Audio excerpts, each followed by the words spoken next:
känslan. Exakt! Ja, vilken känsla.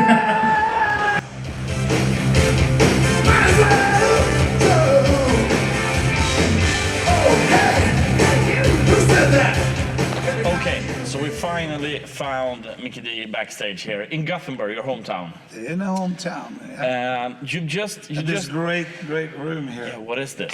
It's an order here. I don't know exactly what it's called, but it's a beautiful room. Well, this looks a lot of history. Yeah, it looks like a place where like kings and queens would celebrate. Pretty much. It's basically men. You see men on every picture here. Is there any girls? Well, no. Is that your throne? Guys. Is that your throne? Yeah, that's mine, right there in the center. Okay, so that's where you sit. I'm Okay. sick of sitting down, so I'm standing. Yeah, perfect. You should have that behind the set of drums. Every time I put in one of these tobacco snuffs, I'll sit in that throne and slide away. You just finished a tour in Sweden where you toured around playing Motörhead, kind of a tribute to Motörhead, right? It's totally just it's not a tour, but a few shows, yeah. Yeah. Where it's only a tribute thing, yeah. Because if we go back pretty much 8 years from now, your life must have changed a lot. Yeah, and I do miss playing Motörhead songs, you know. Yeah. And I like to play my own songs. Of course. I wrote 12 albums with Phil and Lem, so you know it's great to be able to go out and play some of these songs, and the audience been hysterical. I mean, they cry, and it's a lot of feelings that, and it's very important to say this is not. We're not going out as Motörhead or you know, I've been misquoted so much. It's ridiculous. I'm sick of it, you know. What's so hard to understand that we would just, it's kind of a tribute deal. We break in the middle of the set. I do a little storytelling. I take questions from the audience. I mean, it's small, very, really cool little venues, you know. Yeah. So it's been great to do it, and these guys are total rock and roll that I play with. So, yeah. And I told them, don't try to be Motörhead. Don't try to be. Well, it's impossible. It's impossible to be Motörhead. It's pathetic. So just do your own thing, and we play the songs, you know, and it's been great. But I mean, this is a show that you could tour all around the world. Yeah, but I don't want to do that. I just want to keep it a show here and there, you know. Like, yeah. Like both me and Phil, we're not playing Motörhead at all. Like really, you know, he's doing his thing with his sons, and I'm so busy with Scorpions, you know, that I really don't have time. But this time, we had a break since August, and I can't just sit on my flat ass and not play drums for 6-7 months, because we start the 16th of March in Mexico. Yeah. So that's a long time to not play. So that's when I figured, all right. So you feel like, okay, so now I'm going around play some Motörhead songs, and then you come to your hometown, Gothenburg. You play this Christmas special thing. Yeah, it's like a little residency here. Yeah. Yeah, it is. It's full every day. Yeah, of course. Pretty much. But if we go back, this is not Motörhead stuff. No. Of course not. This is pure rock and roll. Yeah, and it's so much fun to play with these guys because they're amazing musicians, great singers. 3 different singers. Yeah. Taking turns on songs, and it's great fun, and the audience are. But you're going on stage pretty soon. I'm guessing we will hear some Motörhead songs tonight, right? You'll hear one. Yeah, and Scorpions? Yeah. Blackout? Yeah. Yeah. Kind of figured. Of course. I want to give them a fist in their face. Yeah, of course you want.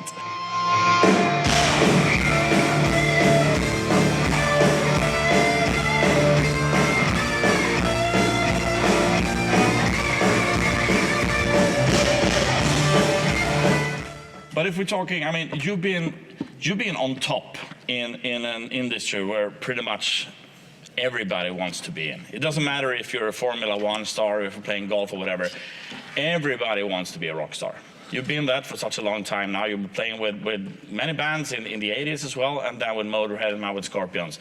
You must have so many stories. Yeah, I do. You're not going to hear them now. I don't have time for that. No, there's of course, and the fact that I remember, I was actually bullied by Lemmy and Phil because I remember everything.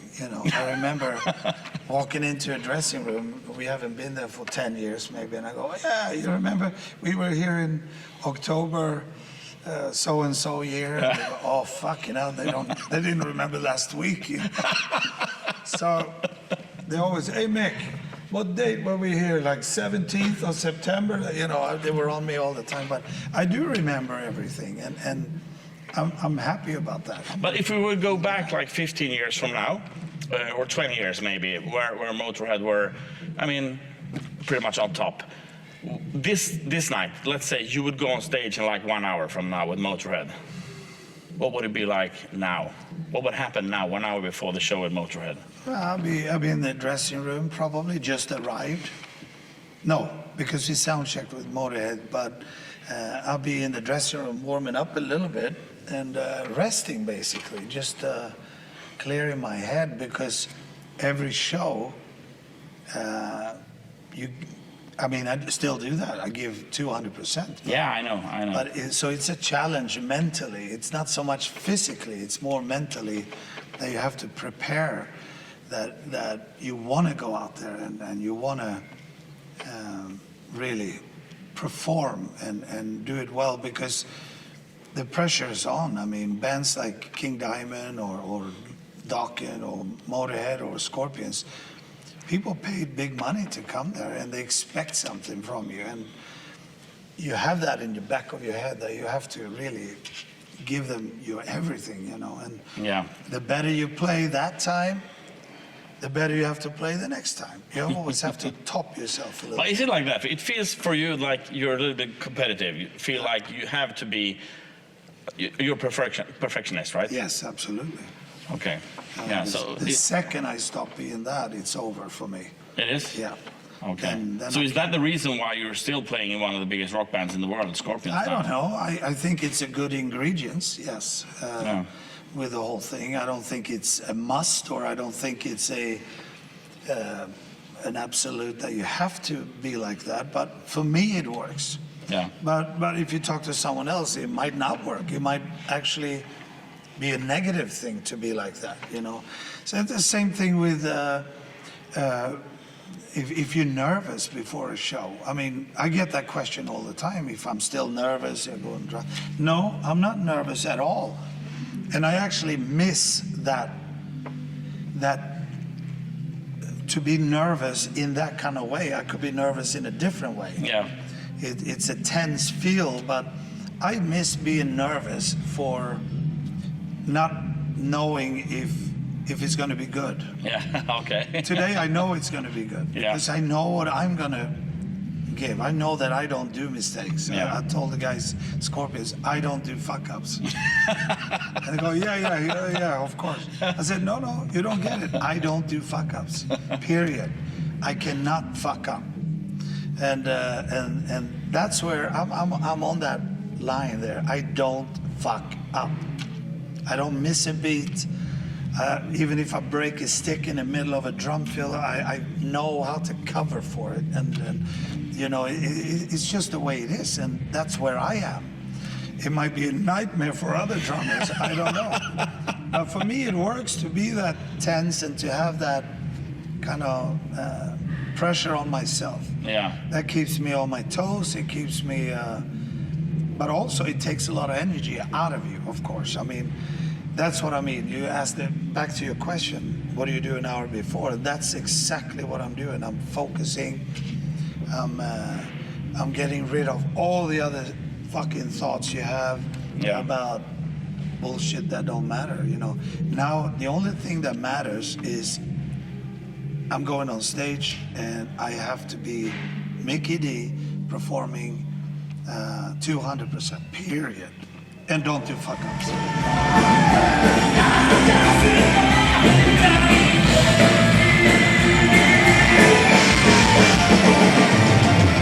Let's say you're on a world tour with Scorpions, it's super crowded, 70, 80,000 persons, you're going up. You're not nervous? No, not at all. I know that. But can you if we say like this, you're sitting on the stage, you're looking out, 50, 60, 7,000 people. Can you kind of stop for a second and think, shit, this is my life. I'm sitting here, there are like 60,000 No, people. I don't Can you think- appreciate it on stage, or are you Yes, too do. focused? But you don't think about it. That's what I said. You threw all those thoughts are gone. Now it's focus. What am I doing right now? I'm sitting on my fucking drum stool and I have to do an amazing show. Yeah. Everything else goes out. It's afterwards, maybe the next morning, I can have a fucking great show. You know, it's amazing. I'm still got my 2 arms and 2 legs and my health, you know, that I can be lucky enough to do what I love, you know. Yeah. Those thoughts are totally fine, and you need to have them, but not at that time, you know. There's a time and place for all that shit. I said a couple of minutes ago that you must have a lot of stories. I've heard some stories from you in the years, but do we have time for you to tell the story about the pizza and Iron Maiden? No, We don't. no, that's just a funny prank kind of, but Because that's one of the funniest stories I've heard. no, so. not really. We did. It's fucking funny. Great one with Black Sabbath as well, with newspapers, and I'll tell you another time. But with Motörhead, we were like, I miss that. I miss the humor that we had. Yeah, I remember you said there was a lot of pranks with Lemmy and the guys. Yeah. They bullshit me. I mean, what they did to me, I had to. That's a shorter story, but I had to fly home from the UK tour for 2 days or 3 days or whatever. We had a little break, and I came back, and the flight back to Manchester, we played Manchester Apollo, was basically I just landed and went straight to the venue and on stage. And we play, and I do my drum solo. I stand up, and it's like absolute quiet. In the audience? Audience, you heard 1 or 2 like, shh. And I go, what the fuck is going on? Normally, it's So crazy. weird. Phil and Lem, while I was gone, printed posters and plastered in every pub, bar, the venue, the town, and says, please respect Mikkey Dee. No applause after the drum show. You know?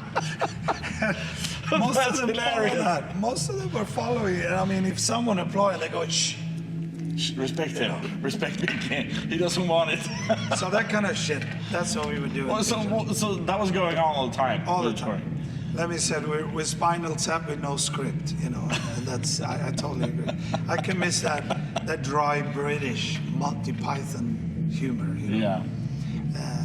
That was great, and we fucked with Lemmy all the time in film, and a lot of times we did shit to him, and he doesn't know it was us. And we didn't dare telling him. So you kept your mouth shut. He would kill us. When it was a good joke or something, we would just, he'd go, oh, you fuckers, you know, and I'd go, yeah. Some of it, we have no idea, you know, he went fucking ballistic. No, but that's how it was. Like the whole thing was, you got to be able to give a joke and to take a joke. Yeah, of And course. in the world today, all that is gone. You know, it's so fucking sad. Everybody's is so upset over everything you say or do, and you can't do this, you can't do that. It's not appropriate. It's not. Oh, fuck off. You know. I think Lemmy would be absolutely miserable today. Yeah. The way that it is. That there's no humor in people. You know, and you can't play a joke on someone. And People the are too uptight. Yeah, and you know, you're being offended by everything. Yeah. You know, you can't say shit to anyone because and by law today, you can end up in trouble, really big trouble. Yeah, of for course. doing absolute normal shit. You Yeah. know, so that's unfortunate. And talking about the old days, then that's great because you're never hurting someone. You know, you're not hurting someone. That's the most important thing, of course. There's no hurting in that. It's just about the fun. Except your feelings, you know. I guess. But that's okay because the next time I'm the dumbass sitting on course. that throne, looking like an owl, going, "What the fuck just happened?" and I have to take it, you know. So, but that's how it is, give and take. Yeah, of course. Well, thanks for taking time to meet us backstage here in Gothenburg. And for the viewers, trust me, we're gonna get some of these Motörhead and Scorpion stories from this guy. I can promise you that. It will happen. I have to tell you about this show that we have another weekend, or is this another deal? That's the next deal. Oh. That's in Swedish. See you later, guys. Chill.